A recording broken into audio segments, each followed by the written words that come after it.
পুলিশকে ব্যস্ত থাকতে হচ্ছে শাসক দলের বিভিন্ন অপরাধকে ঢাকা দিতে, আর তার সুযোগে দুর্বৃত্তদের অত্যাচার বাড়ছে। এর পরপর কতগুলো ঘটনা ঘটলো আমাদের সঙ্গে।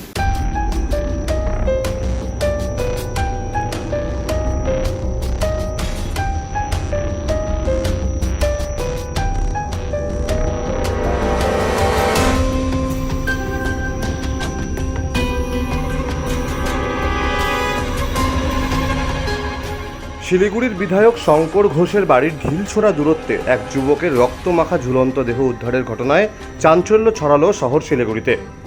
ঘটনায় পুলিশের গাফিলতির অভিযোগ সহ রাজ্য সরকারের বিরুদ্ধে একরাশ ক্ষোভ উগড়ে দিলেন বিধায়ক শঙ্কর ঘোষ। তৃণমূল নেতারাও ঘটনার তদন্ত করে অভিযুক্তদের দ্রুত গ্রেপ্তারের দাবি জানান। এলাকাটি যে সমাজ বিরোধী ও নেশাখোরদের আখড়ায় পরিণত হয়েছে তা মেনে নিয়েছে শাসক বিরোধী উভয় দল। ঘটনার বিবরণে জানা গিয়েছে, সোমবার সকালে শিলিগুড়ি পুর নিগমের 23 নম্বর ওয়ার্ডের প্রীতিলতা রোডে একটি আবাসনের ভেন্টিলেশনের সঙ্গে কেবল তার দিয়ে গলায় ফাঁস লাগানো ঝুলন্ত দেহ উদ্ধার হয়। যদিও যুবকের নাম পরিচয় এখনও জানা যায়নি। যুবক ওই এলাকার বাসিন্দা নয় বলে স্থানীয়রা দাবি করেন। এদিন সকালে কাজে যাওয়ার সময় রক্তমাখা যুবকের ঝুলন্ত দেহ দেখতে পান প্রতিবেশী আবাসনের এক যুবক। এমন ভয়ঙ্কর দৃশ্য দেখে আঁতকে ওঠেন প্রতিবেশী যুবক। সাথে সাথে স্থানীয়দের খবর দেওয়া হয়। নিমেষেই খবর ছড়িয়ে পড়তেই গোটা এলাকায় ভিড় বাড়তে থাকে ও চাঞ্চল্য ছড়িয়ে পড়ে। খবর পেয়ে ঘটনাস্থলে পৌঁছায় শিলিগুড়ি থানার পুলিশ। দেহটি উদ্ধার করে ময়নাতদন্তের জন্য উত্তরবঙ্গ মেডিকেল কলেজ ও হাসপাতালে পাঠিয়ে দেয়। মৃত যুবকের নাম ও পরিচয় জানার চেষ্টা করছে পুলিশ। তবে পুলিশের প্রাথমিক অনুমান, ওই যুবককে অন্য কোথাও খুন করে তার রক্তাক্ত দেহ ঝুলিয়ে দেওয়া হয়েছে। ঘটনাস্থলে আশেপাশে একাধিক রক্তের দাগ চিহ্নিত করছে পুলিশ। এই খুনের পিছনে একাধিক লোক জড়িত রয়েছে বলে পুলিশের অনুমান, কেননা দেহটি এক জায়গা থেকে অন্য জায়গায় নিয়ে যাওয়া ও ভেন্টিলেশনের সঙ্গে তার দিয়ে ঝোলানো একার পক্ষে সম্ভব নয়। অপরাধীদের সন্ধানে আশেপাশের সিসি ক্যামেরার ফুটেজ জোগাড় করার চেষ্টা করছে পুলিশ। বিধায়ক শঙ্কর ঘোষ অভিযোগ করে বলেন, খুবই দুর্ভাগ্যজনক ঘটনা। শিলিগুড়ি শহরের আইন শৃঙ্খলা প্রতিদিন ভেঙে পড়ছে। ভেঙে পড়ার কারণ হিসেবে বিধায়কের অভিযোগ, পুলিশকে ব্যস্ত থাকতে হচ্ছে শাসক দলের বিভিন্ন অপরাধ ঢাকা দিতে। ফলে পুলিশ ঠিকমতো কাজ করতে পারছে না। তার সুযোগে দুষ্কৃতীদের অত্যাচার ক্রমশই বেড়ে চলছে।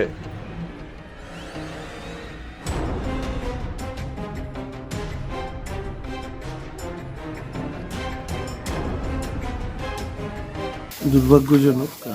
প্রথমত পুরো বিষয়টি খতিয়ে দেখে শিলিগুড়ি পুলিশ কমিশনারকে দ্রুত ব্যবস্থা নেওয়ার অনুরোধ করব। শিলিগুড়ি থানার এলাকার মধ্যে যেহেতু এটা পড়ে এবং এখানে মাননীয় চেয়ারম্যান সাহেব থাকেন, সবটা মিলিয়ে শুধু এটুকু বলবো যে শিলিগুড়ি শহরের আইন শৃঙ্খলা দিন প্রতিদিন ভেঙে পড়ছে এবং এই ভেঙে পড়ার পেছনে সবথেকে বড় কারণ হচ্ছে শাসক দল তৃণমূল কংগ্রেস, তার যে রাজনৈতিক দুর্বৃত্তায়ন তাদের মধ্যে ঘটেছে।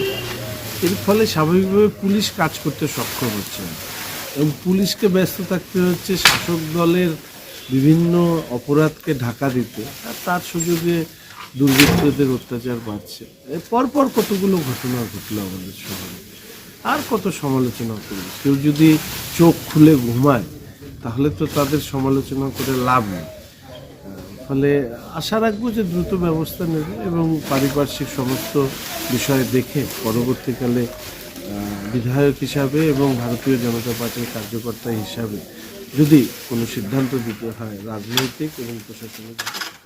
6টার সময় আমরা প্রতিবেশী খবর হলো, সকাল 6টায় খবর পেলাম যে আমাদের বলছে যে পচা পাল, এই বাড়িটা যেটা আছে পচা পালের বাড়িতে একজনকে মেরে ঝুলিয়ে রেখেছে।